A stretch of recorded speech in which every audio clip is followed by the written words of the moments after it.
Good morning and welcome to our last back to school refresher webinar for 2022-2023. We are so excited that you joined us today, whether it's live or via recording. We're just happy to have you here.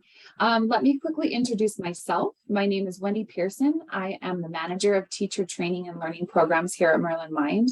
I'm a former teacher and very, very excited to show you Merlin's features today. Also joining us today from North Carolina is Rich Henderson.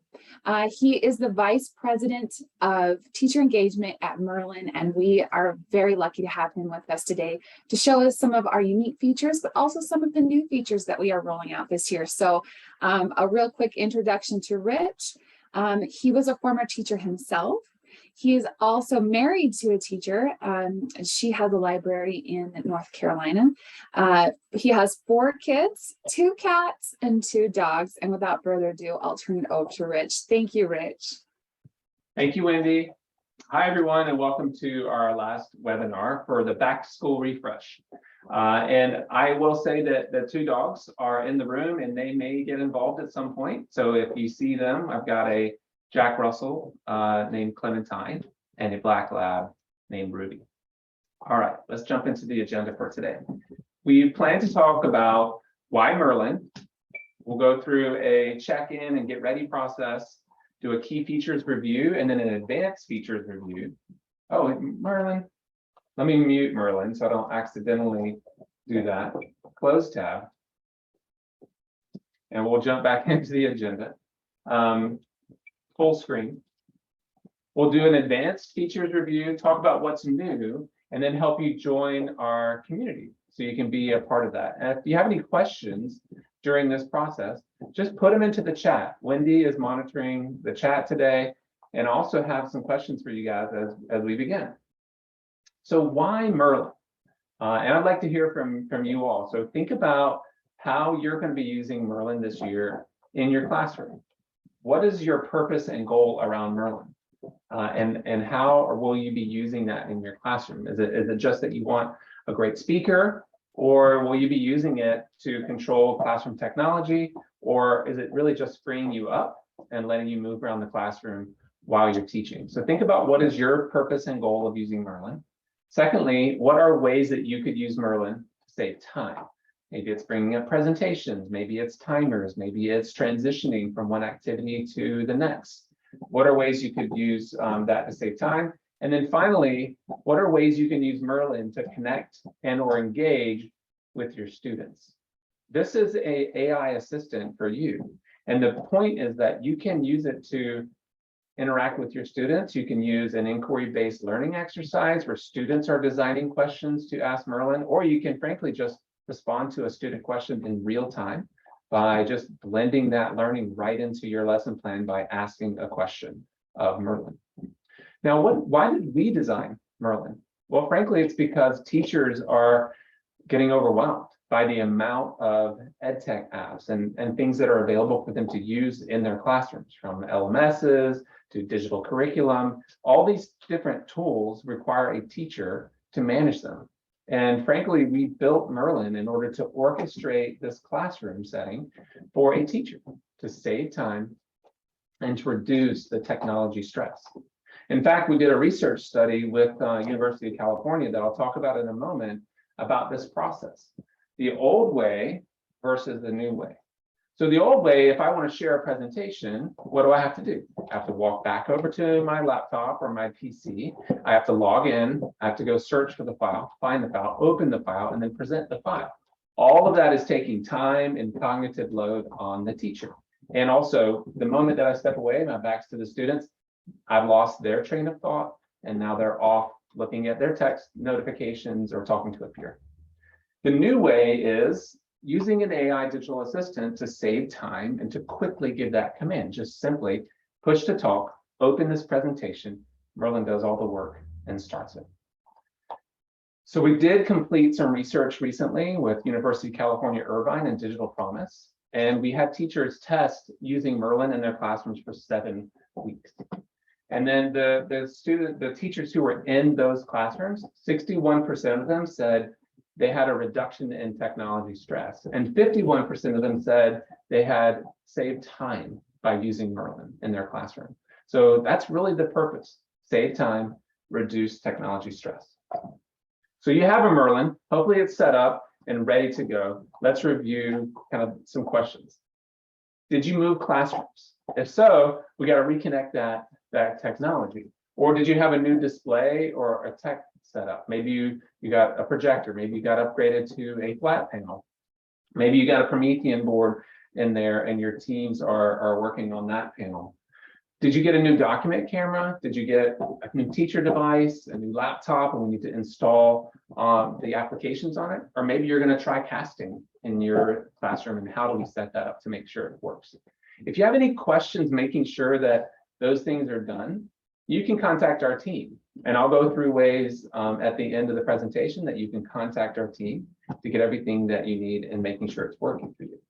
And then finally, have you considered any lesson strategy or classroom management using Merlin? I mentioned transition timers earlier, blended learning. You can have students kind of prepare for class and then just direct the class based on the students' questions using Merlin. All right, let's review the basics. So Merlin is really a suite of different things. It's really this entire AI platform that's connecting your devices. And there's a couple critical parts. One is the teacher computer. So we do require a computer to be used with Merlin. And on that computer, you need to have a browser. You need to have access to the teacher portal on that browser. You need to install an extension and a desktop application. Then the Symphony Classroom itself is the speaker, the hub of the AI technology. And then finally, the remote control. And you see I have it tethered around my wrist. I can just carry this around with me, and it just becomes a part of my teaching style now, using that remote for air mouse, for controls, for push to talk to Merlin. Here are the three things that you need to get started. Make sure you have control to use Merlin in the classroom. One is you need a web browser. So Google or Edge could be your Chrome browser of choice. And then on that, you need to install the Chrome extension.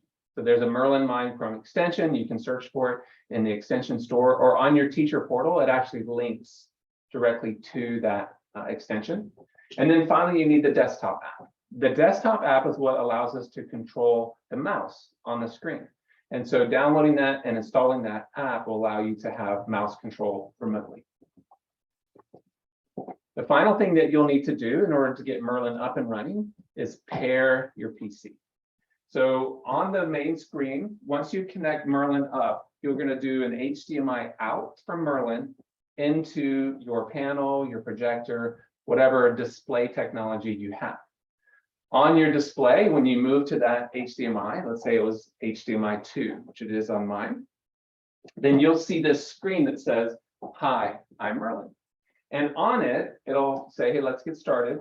There's icons at the top that show you whether it's paired, whether it detects HDMI, whether it's connected to the internet. And you'll see a 4-digit code. So then on your teacher device, you go to teacher.merlin.org. That's your teacher portal. And you'll see an area to type in that code to pair your code. Type in the code, hit pair, and boom, you're connected. And now you can control everything using your voice. Okay, let's get into some of the key feature review. First of all, this is a smart speaker, and I'm going to be using my voice to control the Merlin device as well as the remote control kind of throughout the presentation today. So first, let's start with some of the remote control. You saw earlier that Merlin woke up when I said its name. That's because the wake word is "Hey, Merlin." So I'm going to press this mute button here, and the microphone now is unmuted. When the red light is on the front of the Merlin device, then the microphone is muted and it won't wake up. But if it is not muted, I could say, "Hey, Merlin, next slide." And it will advance my slide. Or if I have the device muted, let me click it here, I could say, "Hey, Merlin." It's not going to wake up, but I can still use the push to talk. Now I don't have to say, "Hey, Merlin," because I'm not waking it up. I just say, "Next slide." And now Merlin's going to advance I have a build to this slide, so it just advances to the next little click. When might you use the push to talk versus the hey Merlin? Well, that's something to think about, but I don't want it accidentally waking up is one thing. And then secondly, maybe I don't want students calling out Merlin to try to have it disrupt my classroom. So I just mute Merlin either with the remote or on the device itself. There is also a microphone mute. If I push the microphone mute on the device, then it's a hard mute. I can't unmute it using the remote. It just doesn't like that. So it's going to block me. I can still give voice commands using this. Next slide. But then if I want the ability to mute and unmute, then I will just unmute it on the device itself, allowing me to use the remote control. Okay, switching inputs is another way to do it. You can use your voice or you can use the remote. If I push the switching input button on the remote, it will go back to the Merlin home screen. And that's what you're going to see first. It jumps back to the Merlin home screen here. And it's asking me, what would you like to share? Well, I've got 3 items.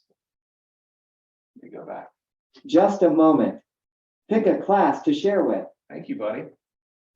Again, I had it unmuted, and so that's my own fault. But I could choose between these 3 different sources: laptop, document camera, or Apple TV. For I don't know These are which my- class to share with. Thank Pick a class. Hey, Merlin, cancel. I could not share with Google Classroom. Thank you so much. All right.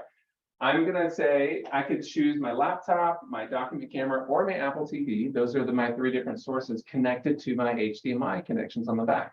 My laptop is the one that's connected. So if I choose that, I can just go directly to that. An alternative is I could say, hey, Merlin, go home. It's going to go back to home. I also have a home button on the remote. So I could just press that and it will take me back to the home screen. I could then say, hey, Merlin, show my laptop. And it'll jump back to my laptop presentation. So you have all these abilities to kind of switch sources. If I had a document camera in HDMI 2, or if I was doing casting and I had an Apple TV in 3, I could just say, hey, switch to my Apple TV, and then I could let students cast, or a Chromecast, I could let students cast to the TV that way. Using the D-pad, let's go back into full screen. Full screen. So using the D-pad, this circle around the orange dot in the middle is a directional pad or D-pad. And you can use it to control your browsing on the web. If you press left or right or up and down, that allows you to control items. And if you press the orange button in the middle, it's like a mouse click. So if I press up on this, it will go up to the last slide. Or if I press down, it'll go down to the next slide. If I press left or right, it'll do the same thing. However, if I'm out of a presentation, let me push the back button. It will act a little bit differently. If I'm on like a screen, a web browser page, and I press down, it will actually scroll up and down the page. So you can see here, I'm moving through the slides. But if I push left, it will actually switch tabs. So left and right, if you're in browser mode, will switch tabs. Up and down still scrolls down through the page. Full screen. So that's the D-pad, and it's really helpful for navigating the pages that you're on and working through your browser. You have also an air mouse here on the top left button. You can press that button to control the mouse on the screen. And it works just like a laser pointer, basically. You point at the screen, push the air mouse button, and then you can use your arm to control it, and you use the orange button to select. I do recommend kind of moving your whole arm when you use it instead of just your wrist. It's a lot easier to control that way. And it controls the mouse on your main display. Okay, we covered some of the controls, but on here is the mic button, mic mute buttons. There's also a speaker mute. There are volume controls, play and pause, and then there's a source switching button on your device as well. So if you click that, it'll take you back to your home screen, and you can choose a different source input. Okay, let's get into voice commands. And we did a little bit of this earlier, but let's try now going home. And we did the kind of inputs. Let's do some timers. Hey, Merlin, go home. Now I could set a timer from on my laptop. I could set a timer from on home, but I'm just going to do it from here so you see what it looks like. Hey, Merlin, set an alarm for 1 o'clock. All right, so now I have an alarm set for 1 o'clock, and this alarm icon is going to jump up here into my window. Hey, Merlin, set a timer for 2 minutes. So now you see I have an active timer going, and I can see with my bell that I have an alarm set as well. You can have one alarm or one timer set at any given time. If you want to use a different timer, let's say I wanted a longer timer. Hey, Merlin, set my timer for 10 minutes. It'll replace that timer with a new timer. Let's go back to our laptop. Go to my laptop. All right, so now we're back in the presentation. I have an alarm running and I have a timer running. I can't see those on my main screen, but they are being shown in the background. And then if I switch back to home, I could see my timer and my alarm and manage them there. You could also control videos with your voice or with the remote. Let's say I was looking for, I'm teaching about the Eiffel Tower today. Hey, Merlin, search YouTube for videos about the Eiffel Tower.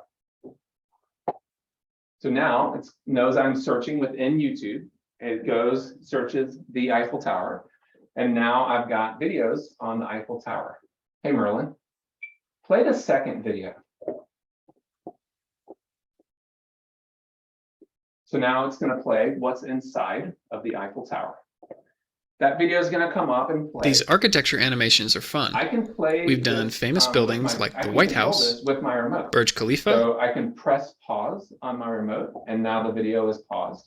I can fast forward using the controller, and every time I click fast forward, it goes forward 30 seconds. Every time I press rewind, it goes back 30 seconds.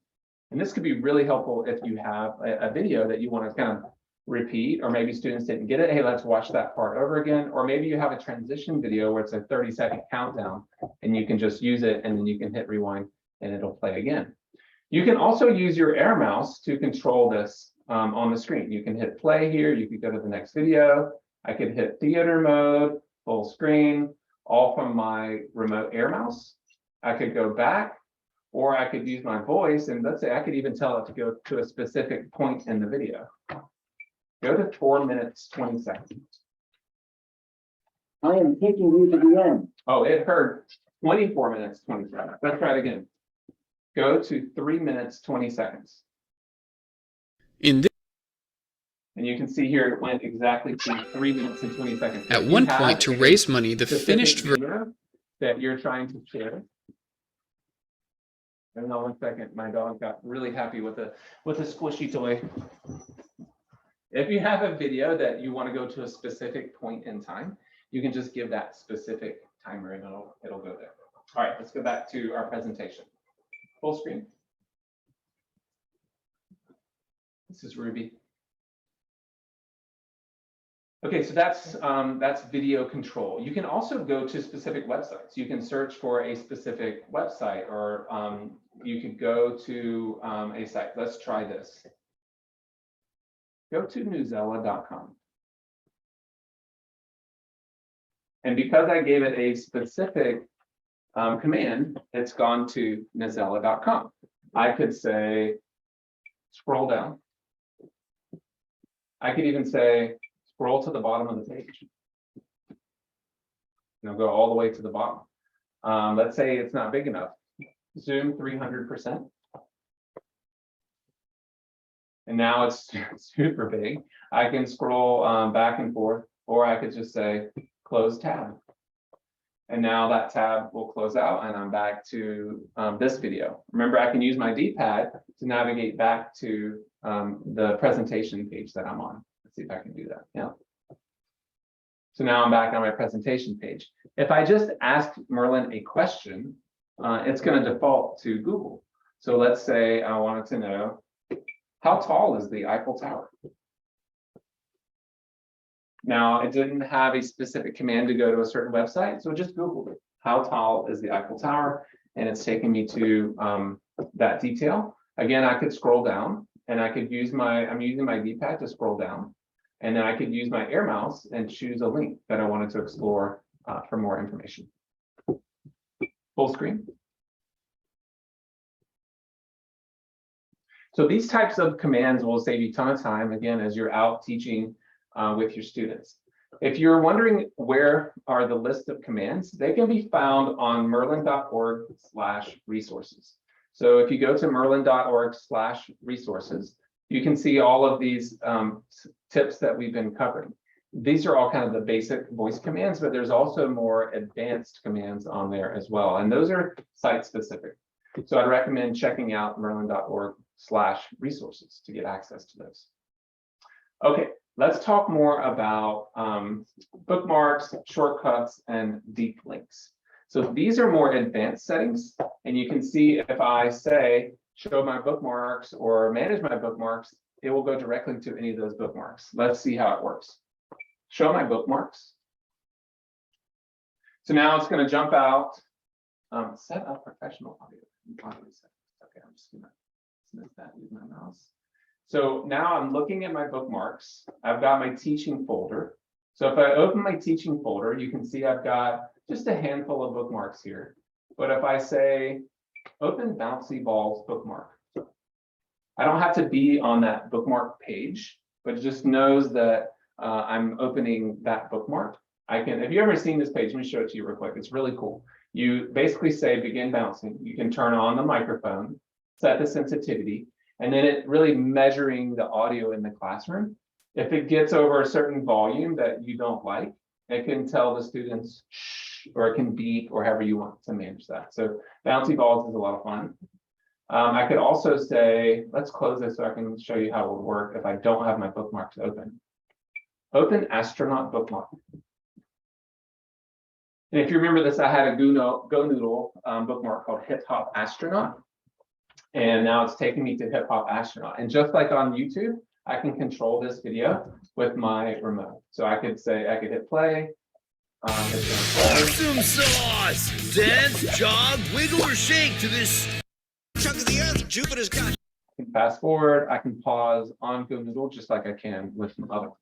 The other tip here is to use shortcuts. So sometimes a bookmark is not the best because maybe the name is really complex and it doesn't really capture it in the bookmark.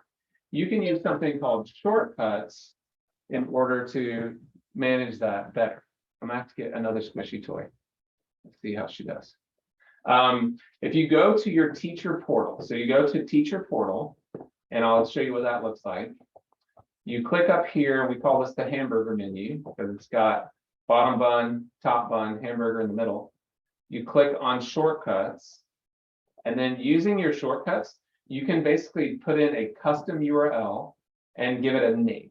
And you can edit these at any time or delete them. Basically, all you do, you hit add new, paste in a web address, and then give it a name to create a shortcut. And this is custom for each teacher. So you can see that my profile picture, I am logged into the teacher portal under my Google account. And so these shortcuts are specific to me. Now, if I had, let's say I was over here and I wanted to open one of my shortcuts, open favorite shortcut. It's going to know, okay, my shortcut here, this URL, it's going to go open that URL, and it's a YouTube video, so it's going to automatically start to play. And congratulations, all been rickrolled. Thanks a lot, Rick. Well done, Rick. Well played, sir. All right, let's close these tabs, get back into the presentation.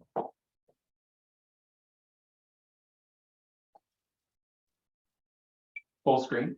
So this shortcut area is so helpful for, especially if you have like an LMS that has a lot of different things to it. You could just say, you know, call it your LMS, open my LMS, open my day, and you could have your Google Classroom open up. So this is just completely customizable based for what you need.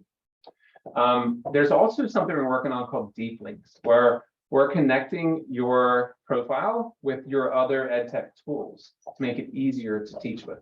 One is Google Classroom. Let's say I've got this, let me just open back up a bookmark. Open Mars bookmark. Okay, so here's my Mars bookmark. And it's really interesting. You can kind of explore the surface of Mars. But if I wanted to share this with my Google Classroom, we've made it a lot easier to do that. You can just say, share with Classroom. And now it's going to jump out of the full screen. Pick a class to share with. Back here. I'm going to say my demo class. And now it's going to paste that link into my stream of my class. And then it'll let me know when it's done. Okay, there's my timer. You can press any button to cancel the timer. So there, I just press the down button and it canceled the timer. You can see it's doing all of the work, posting some. I shared this link with your My Demo Class 1 class. Thank you very much. Now I can go back and look, it accidentally like replaced my presentation. So let's close this tab and let's just open back up our presentation. I know it's in my drive because that's where I store it. And I just have to know either the name of it. I could say open my refresh presentation, or I could say just open drive. Open drive. And it's going to go into drive. Let me give it a fuller sentence. Open my drive. So now it's gone to open my Google Drive, and it can see my recent presentations, right? So this is the presentation that I just have open. I could even just say, open back to school refresh presentation. And it's going to search, request. It found it, I think. Definitely need to work on my, my dictation. Okay, so I'm just going to use my mouse to click on it. It's got my presentation opening back up. And now I can go back into slideshow mode. Let me go back to the slide that I was on. Probably like here. So there's bookmarks, shortcuts, and deep links. And we were talking about Google Classroom. So you just give a basic command, share with my classroom, and it'll jump out, share it with your classroom. I showed you this earlier. You could just say, go to Nearpod. You could say, go to Pear Deck, or even with Pear Deck, you can even start presenting now from within this, just using your voice. If you ever had to do this before, you kind of have to go back to your website, log into Pear Deck, pull in the slides. Now you can just say, start presentation with Pear Deck. And now I can go work with, you know, a student who couldn't log into their device or needed to transition them for another activity while it's pulling up the code on the screen. So it allows me to stay focused on the students while it's doing all of the just handoffs and handshakes behind the scenes. And now students are going to they're going to go to joinpeardeck.com and they can put in their code to join the live presentation. Close tab.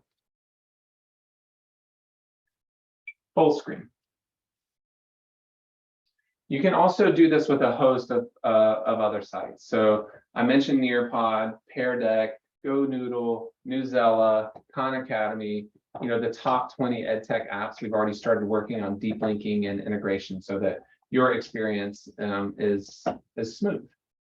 Okay, so we've talked about the key features and the advanced features. Let's talk about what's new since the spring. So a couple of quick changes. One, audio will continue when you're playing tabs. So let's say if you wanted to play some classical music, search YouTube for classical music. It's going to go out, search YouTube for classical music, of course. I could then just play this music. I'm going to use my mouse and choose the first one. And now it's going to start playing. Let's say I wanted this as background music for my class. Now, when I switch tabs, that music is still playing. And if you're curious, Chrome tells you which tab is playing the music. So you can just eyeball it that way. If you wanted to go back in and stop it, say you had 20 tabs open, you're going to know which one's playing the music because it has a speaker preset. And I'm just going to push pause, and then I'll go back to my presentation. We do have improved scrolling in websites. And let me click on that so you can see what this looks like. But if you have a website that has multiple scrolling, like Khan Academy, for example, you can use your air mouse to scroll kind of and the D-pad to scroll up and down. But if you want to just scroll in a smaller area, this has multiple scrolling areas, you just have to point your mouse into that area and then scroll. It's just like using your mouse if you're sitting at your desktop. If you have your mouse over an area and you scroll, that's the area it's scrolling. So it's that same functionality. You just put your mouse over the area that you want to scroll, and then you can use your D-pad to scroll up and down. Full screen. Okay, so there's other resources, or there's other updates as well. And we've captured all of these on merlin.org/resources, and I'll show you what this looks like. But you can see since February, June, July, August, we've been rolling out tons of updates. I want to make sure that you get a chance to see these. One is the home and the settings screen. I'll show you that in a second. You can name your HDMI outputs now. You can route audio. So if you have something with a speaker out cord, you can actually put that into the Merlin now and play that sound through your Merlin speaker. I talked about deep links, new bookmarks, shortcuts capabilities. We also have energy savings that I'll show you how that works as well. Big one for Microsoft schools is now we have Edge browser support, Microsoft single sign-on, PowerPoint web access for controls in PowerPoint. And then we also have alternate role behavior and magic pairing, which I'll tell you about. But let's jump into a couple of these. Actually, let me get out to the resources page, and I'll show you how to find these resources. So on the resources page are tons of information about how to use Symphony Classroom. First of all, there's a huge checklist on how to set up your device. This is really IT focused, but how to set up your device and how to manage that. If you look at the new features and updates area, this is really where a lot of this content is based. So let me click on the release notes for February. And then it's going to pull up information on a lot of this content that I showed you. So one is how to rename your device. And there's a new settings screen also that I'll show you real quick. But if you look at the naming your HDMI area, it tells you how to change your named HDMIs. Let's go check it out in the home screen. So on the home screen now, I showed you how you could use the source button to change between inputs. If you wanted to, though, you could rename any of these. So this document camera, this says Apple TV. I can clear that device label, and now it just says HDMI 3. Or I could give it a new name. Like, let's say I'm using Airtame, for example. And now I could just say, hey, show my Airtame, and it will switch to that using that code word. The other thing that you can do here is go to your device settings. So if you click the gear icon, it will take you into your device settings for Merlin.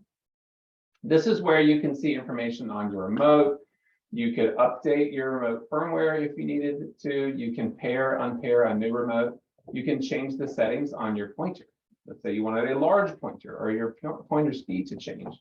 You can see information on your unit itself, check to see if you need an update. You can change your Wi-Fi settings. You can do some diagnostics on network, on your picture, on your speakers. And then we also have a couple of energy saving things. One is a screensaver. You can turn on a screensaver that will automatically come on. And after that set amount of time, it will just show a black screen with a clock that kind of bounces around like old school Windows style. There's also energy savings options. When you have the energy saving mode on, it will turn the light amber on the top, and I'll explain that a little bit more. But also in here is your sound settings. This is where you would choose to play sound through your other speakers, or if you had a line in, you could turn on line in to connect a speaker or audio out into the Merlin to play that sound through the Merlin device. Go to my laptop. So all of these notes on that options, a lot of these are in the February notes. There's information, more detailed information here on how the bookmarks work, how the shortcuts work, the hints, and then it gives you some information on some of the additional links that we're working on. If I go back to the resources page and let's just check out the June notes, In the June notes, it's going to talk more about the energy savings. So the energy savings mode, basically, when you press this power button on the top of your remote, it's going to put Merlin into a sleep mode. And what that looks like, and I'll just show you the picture on the PDF here, is this amber light shows that it's in a sleep mode or energy savings mode. And then the green light shows that it's on and ready for use. This is also where you're going to find the information on the audio routing. So you can see here that there's a line in on the back of your Merlin device. You would just plug in your speaker cable there and then just turn on the line in setting in your settings to allow that to work. The alternate role pairing and magic pairing. So basically alternate role, what that does is if you unplug your laptop, let's say you had another teacher who was going to present. If you unplug your laptop HDMI, it's going to go to a black screen here that says no HDMI is connected to your laptop. Plug in a laptop. And then when the new teacher comes and puts their laptop in, it'll take over and share screen as normal. And before it used to go to the home screen. Now it's just more intentional. If you want to go to the home screen, you just say go home, or you use the home icon on your device. And then magic pairing, I talked about magic pairing and how to pair. Here is where you would see that 4-digit code. Now with magic pairing, and there's some limitations to that. This is a beta feature that we're rolling out. You just plug in, you log into the teacher portal as normal through your Chrome or Edge browser. And then when you plug in HDMI, it will automatically pair your device. So you don't have to do that pairing code. So let us know if you have any issues using magic pairing or the alternative mode. These are just kind of beta features that we're pushing out at the request of some of our customers. Show my laptop. Okay, so these are the new features. There's one more that I wanted to talk about that you may have seen on my screen here, full screen, and that is the teacher portal itself. So due to changes from our partners and on our browser, the teacher portal tab has to stay open. So there's a red banner now on your portal when you're on that teacher portal, just reminding you that teacher portal tab has to stay open, just running in the background. If you accidentally close all your tabs or close the browser itself, your pairing will break.